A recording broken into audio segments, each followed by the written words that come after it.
Bismillahirrahmanirrahim. Assalamualaikum warahmatullahi wabarakatuh. Alhamdulillahilladzi anzala as-sakinata fi qulubil mu'minin liyazdadu imanan ma'a imanihim. Asyhadu an la ilaha illallah wahdahu la syarikalah wa asyhadu anna Muhammadan abduhu wa rasuluh la nabiyya wa la rasula ba'da. Allahumma salli wa sallim ala sayyidina Muhammadin wa ala alihi wa ashabihi wa man tabi'ahum bi ihsanin ila yaumiddin. Yang saya hormati dan saya muliakan Ketua beserta seluruh jajaran pengurus Masjid Nurul Iman serta Bapak Ibu jamaah yang dirahmati dan dimuliakan oleh Allah Subhanahu wa taala. Apa kabar Bapak Ibu jamaah semuanya? Alhamdulillah, mudah-mudahan Allah Subhanahu wa taala senantiasa memberikan keberkahan bagi kita semuanya. Mudah-mudahan kita senantiasa sehat walafiat. Mudah-mudahan hari yang ke-13 Pak ya. Insya Allah hari ini Allah berikan kekuatan dan Allah terima amal ibadah kita semuanya. Amin ya rabbal alamin. Alhamdulillah, segala puji dan syukur hanyalah milik Allah Subhanahu wa ta'ala yang senantiasa melimpahkan rahmat serta nikmatnya kepada kita, sehingga dalam kesempatan ini Allah masih memberikan kekuatan dan kemudahan kepada kita, memantapkan niat kita, meringankan langkah kita hadir ke Masjid Nurul Islam ini dalam rangka menunaikan kewajiban kita kepada Allah, salat subuh. Alhamdulillah dapat kita laksanakan secara berjamaah. Mudah-mudahan amal-amal ibadah kita senantiasa diterima oleh Allah Subhanahu wa taala. Salawat beserta salam semoga senantiasa terlimpahkan kepada qudwah hasanah kita, suri tauladan terbaik kita Rasulullah Muhammad sallallahu alaihi wasallam. Karena berkat perjuangan pengorbanan beliau sehingga kita mendapatkan hidayah dan taufik dari Allah. Kita merasakan kenikmatan dan keindahan hidup di dalam Islam. Mudah-mudahan kita senantiasa menjadi umat beliau yang senantiasa istiqamah menghidupkan sunnah-sunnahnya. Mudah-mudahan kelak kita mendapatkan rahmat Allah, mendapatkan syafaatnya Rasulullah, lalu kemudian kita sama-sama dimasukkan ke dalam syurganya Allah Subhanahu wa ta'ala. Amin ya rabbal alamin. Bapak Ibu jamaah yang dimuliakan oleh Allah Subhanahu wa taala, sebagaimana disampaikan oleh panitia bahwa tema kita subuh kali ini adalah membangun keluarga sakinah. Bapak Ibu jamaah yang dimuliakan oleh Allah Subhanahu wa taala, di dalam Al-Qur'an surah Ar-Rum ayat 21 Allah Subhanahu wa taala menegaskan, a'udzubillahi minasyaitonirrajim, wa min ayatihi an khalaqalakum min anfusikum azwajan litaskunu ilaiha wa ja'ala bainakum mawaddatan wa rahmah inna fi dzalika laayatil liqaumin yatafakkarun. Di dalam ayat ini Allah Subhanahu wa taala menegaskan wa min ayatihi, dan di antara tanda-tanda kebesaran Allah Subhanahu wa taala, Allah menciptakan kalian dari pasangan kalian. Allah menciptakan kalian dan pasangan kalian agar kalian cenderung kepadanya, litaskunu ilaiha wa ja'ala bainakum mawaddatan wa rahmah, dan Allah menjadikan di antara kalian dengan pasangan kalian itu sebagai cinta, kasih sayang dan rahmat dari Allah Subhanahu wa taala. Yang demikian itu adalah salah satu di antara tanda-tanda kebesaran Allah Subhanahu wa taala bagi orang-orang yang berfikir. Bapak Ibu jamaah yang dimuliakan oleh Allah Subhanahu wa taala, ayat ini memberikan pemahaman kepada kita sebagaimana dijelaskan oleh Al-Imam Ibnu Katsir di dalam tafsirnya. Allah Subhanahu wa taala menegaskan Allah ingin menampakkan tanda-tanda kebesarannya bagi orang-orang yang berfikir. Salah satu tanda-tanda kebesaran Allah Subhanahu wa taala adalah Allah menciptakan kita. Allah menciptakan manusia, dan ketika Allah menciptakan manusia itu Allah hadirkan berpasangan, ada azwajan, ada pasangannya.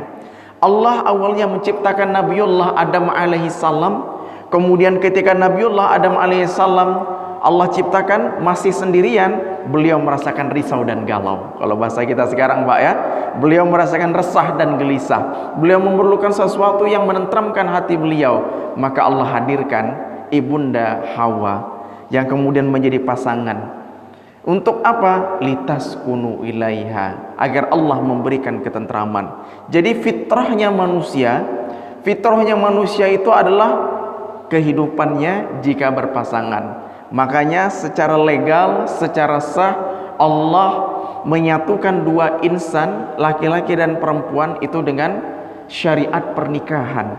Nikah ini adalah menjadi institusi yang kemudian menghalalkan dan kemudian menenteramkan di antara dua insan manusia. Kemudian Ibnu Katsir juga menjelaskan yang berpasangan itu adalah sejenis yang sama, yaitu manusia, bukan dengan jin, bukan dengan malaikat dan sebagainya. Azwajan di sini makna adalah manusia, terutama adalah laki-laki dan perempuan.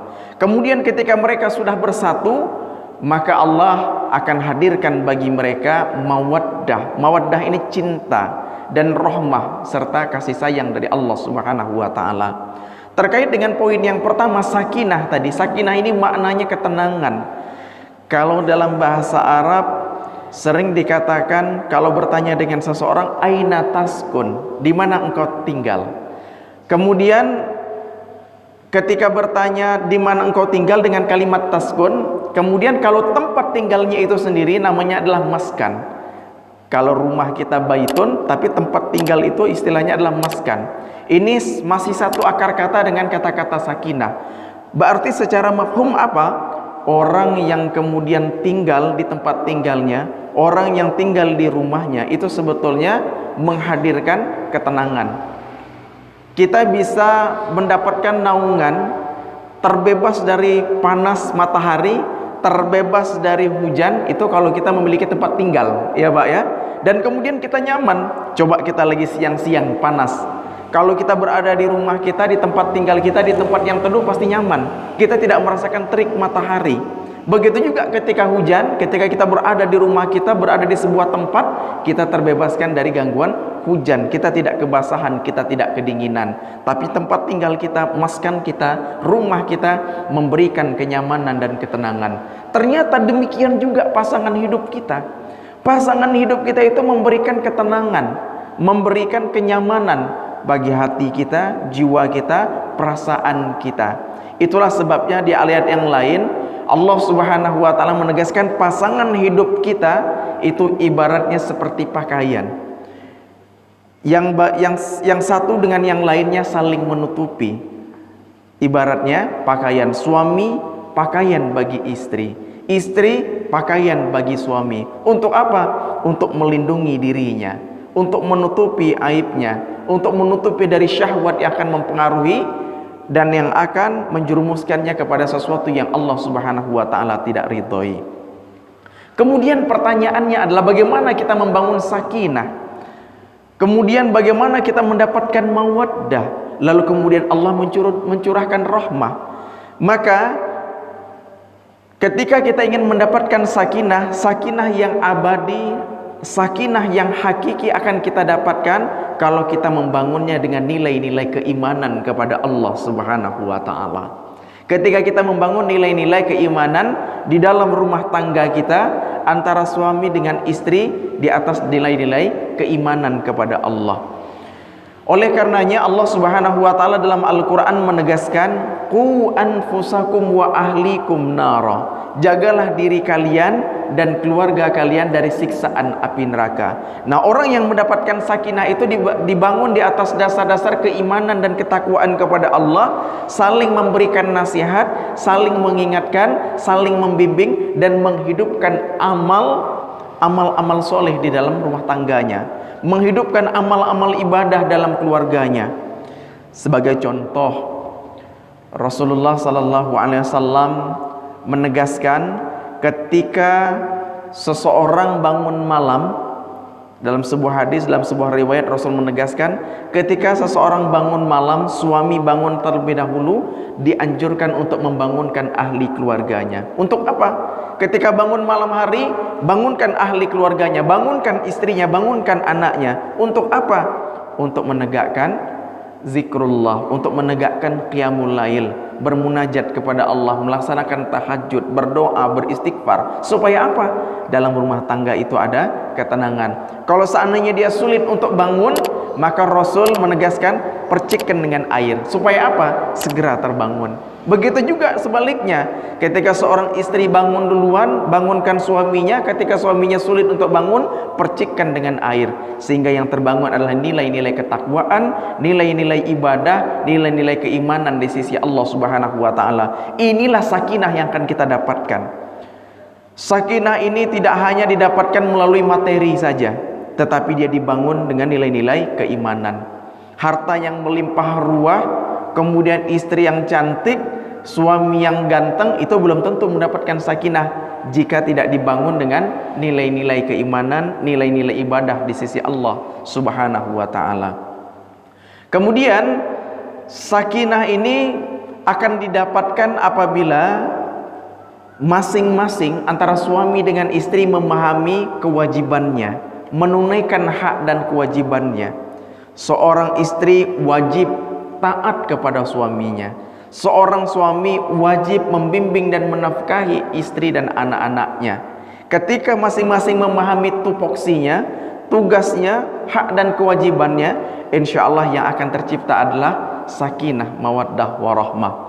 Seorang suami menjadi kewajiban untuk mengingatkan, membimbing, membina keluarganya, istri dan anak-anaknya. Begitu juga sebaliknya, istri berkewajiban juga mengingatkan suami, bukan mendidik tapi mengingatkan. Karena kewajiban mendidik adalah suami terhadap istri, ada kalanya istri perlu untuk mengingatkan suami. Terkadang juga suami lalai, lupa, khilaf dan sebagainya, maka di sini perlu untuk saling tawasau bil haq wa tawasau bis sabar. Jamaah yang dimuliakan oleh Allah Subhanahu wa taala. Kemudian mawaddah. Mawaddah ini adalah cinta. Biasanya dia diukur dengan sesuatu yang bernilai dari fisik, dari materi. Ketika istrinya cantik, akan tumbuh rasa kasih sayang, akan tumbuh rasa cinta. Ketika suaminya ganteng, akan timbul rasa cinta. Suaminya kaya, kehidupannya tercukupi, akan tumbuh rasa cinta. Tetapi ini pun hanya sementara. Ketika tidak dibangun nilai-nilai keharmonisan, makanya Rasulullah SAW juga tidak hanya urusan ibadah saja yang ditekankan dalam rumah tangga. Beliau tidak selalu serius saja dalam rumah tangga, tetapi beliau juga membangun keharmonisan di dalam rumah tangga, membangun mawaddah. Yang sangat masyhur sekali ketika kita mengkaji bagaimana kehidupan Rasulullah SAW dengan istrinya, salah satunya adalah beliau suka memanggil istri beliau dengan panggilan yang menyenangkan. Contohnya, ketika beliau memanggil istrinya Ibunda Aisyah radhiyallahu anha, ya Humairo, yang kemerahan pipinya. Kemudian atau Aish, panggilan yang Rasulullah senang memanggil Ibunda Aisyah radhiyallahu anha. Artinya apa? Panggilah dengan panggilan yang mulia, panggilah dengan panggilan yang menghormati, panggilah dengan panggilan yang menghargai, panggilah dengan panggilan yang penuh dengan kasih sayang. Ini yang dilakukan oleh Rasulullah. Makanya juga sama, ketika Allah mewajibkan kita untuk melaksanakan ibadah puasa, sebelum Allah mewajibkan kutiba alaikumusiyam, diwajibkan atas kalian berpuasa, Allah juga mengawali dengan kalimat an-nidaul habib wal khas, panggilan yang penuh dengan kasih sayang, istimewa dan spesial. Apa itu? Ya ayyuhalladzina amanu, wahai orang-orang yang beriman. Panggilan orang-orang yang beriman ini adalah panggilan yang penuh dengan kasih sayang, panggilan yang penuh dengan rasa cinta, panggilan yang sangat mulia di sisi Allah. Tidak ada panggilan mulia selain panggilan keimanan di sisi Allah Subhanahu wa taala. Agar apa? Kita tersentuh jiwanya. Oh iya, kita dipanggil oleh Allah dengan panggilan keimanan, kita dipanggil sebagai orang yang beriman, maka kita akan tergerak hati kita, tersentuh jiwa kita untuk menunaikan kewajiban Allah berpuasa. Begitu juga dalam kehidupan rumah tangga, ketika masing-masing memanggil dengan panggilan yang menyentuh jiwanya, maka dia akan melaksanakan hak dan kewajiban dengan penuh kesadaran. Istri pasti akan mengikuti apa yang disampaikan oleh suami. Suami juga begitu, merasa dihargai oleh istri, maka akan tumbuh rasa cinta dan kasih sayang di antara suami istri dalam rumah tangga. Kemudian di antaranya juga adalah Rasulullah memberikan contoh dalam rangka membangun rasa cinta. Ketika Ibunda Aisyah minum, maka Rasul juga minum di bekasnya gelas Rasulullah sallallahu alaihi wasallam, dan persis di bekas bibirnya Ibunda Aisyah radhiyallahu anha. Begitu juga Ibunda Aisyah radhiyallahu anha pernah menegaskan ketika beliau memakan daging, maka Rasul juga mengambil daging yang dimakan oleh Ibunda Aisyah dan kemudian menggigit bekas gigitan Ibunda Aisyah. Artinya apa? Rasul membangun rasa cinta, dan itu akan kemudian senantiasa tumbuh dan kemudian senantiasa tumbuh. Makanya kita terkadang melihat ada kakek nenek meskipun usianya sudah lanjut, masya Allah, keluar rumah kadang-kadang masih bergandengan tangan, ya Pak ya, masih berdua, ke pasar juga masih berdua. Karena kenapa? Kalau dilihat secara fisik mungkin sudah lanjut usia, mungkin ada rasa malu, kok ini kakek-kakek masih bergandengan tangan. Tapi mungkin itulah mawaddah yang Allah tanamkan di dalam kehidupan, sakinah yang Allah tumbuhkan di dalam kehidupan, karena sejak awal dibangun rasa cinta karena Allah Subhanahu wa ta'ala.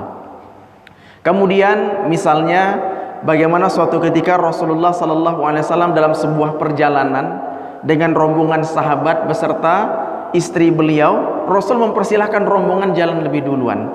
Lalu kemudian Rasulullah dengan istrinya Ibunda Aisyah jalan belakangan. Apa yang dilakukan oleh Rasulullah? Rasulullah bercanda dengan Ibunda Aisyah. Rasulullah kejar-kejaran dengan Ibunda Aisyah pada saat itu. Subhanallah, inilah keharmonisan rasa kasih sayang, rasa cinta yang dibangun oleh Rasulullah sallallahu alaihi wasallam bersama istrinya. Nah, hari ini masya Allah, ini yang harus kita bangun. Karena kenapa? Kalau kita lihat data di pengadilan agama, kemudian di KUA, banyak yang kemudian kalau di KUA ini nikah dini. Tapi kemudian kalau kita lihat data di pengadilan agama, nauzubillah min zalik, banyak juga orang yang angka perceraiannya tinggi. Kenapa? Mungkin ini yang menjadi pertanyaan, adakah di dalam rumah tangga kita sakinah, mawaddah, warahmah? Karena kenapa? Mungkin ketika mereka menikah bukan berangkat dari nilai ibadah dan sunnah, tetapi mereka hanya berangkat dari cinta belaka, cinta yang semu. Lalu kemudian setelah mendapatkan apa yang mereka dapatkan, lalu kemudian sirnalah ketenangan, sakinah, mawaddah dan warahmah dalam rumah tangga mereka. Kemudian yang terakhir, warahmah, rahmatnya Allah, kasih sayangnya Allah. Kalau sudah dibangun di atas dasar keimanan dan ibadah di sisi Allah, menciptakan nilai-nilai keharmonisan di dalam rumah tangga, insya Allah akan tumbuh rasa kasih sayang yang abadi, dan Allah akan mencurahkan rahmat, insya Allah akan kekal hingga yaumil akhir nanti. Mudah-mudahan tausiah singkat ini memberikan manfaat bagi saya dan kita semuanya. Mudah-mudahan Allah menjadikan rumah tangga kita rumah tangga yang sakinah, mawaddah, warahmah, dan mudah-mudahan yang paling penting Allah menghadiahkan kepada kita anak cucu keturunan kita yang qurrata a'yun, sebagai penyejuk hati kita, generasi yang soleh-solehah. Makanya Nabiullah Ibrahim alaihissalam berdoa kepada Allah yang Allah abadikan di dalam Al-Quran, Rabbana hablana min azwajina wa dzurriyyatina qurrata a'yun waj'alna lil muttaqina imama. Wahai Rabb kami, berikanlah pasangan hidup kami, anak cucu keturunan kami sebagai qurrata a'yun, penyejuk hati, dan jadikanlah kami pemimpin bagi orang-orang yang bertakwa. Maka mudah-mudahan Allah menghadiahkan juga kepada kita pasangan hidup dan anak cucu keturunan yang qurrata a'yun. Amin ya rabbal alamin. Demikian, terima kasih atas segala perhatian. Lebih dan kurang mohon dimaafkan. Hasbunallah wa ni'mal wakil, ni'mal maula wa ni'man nasir. Billahi taufiq wal hidayah. Wassalamualaikum warahmatullahi wabarakatuh.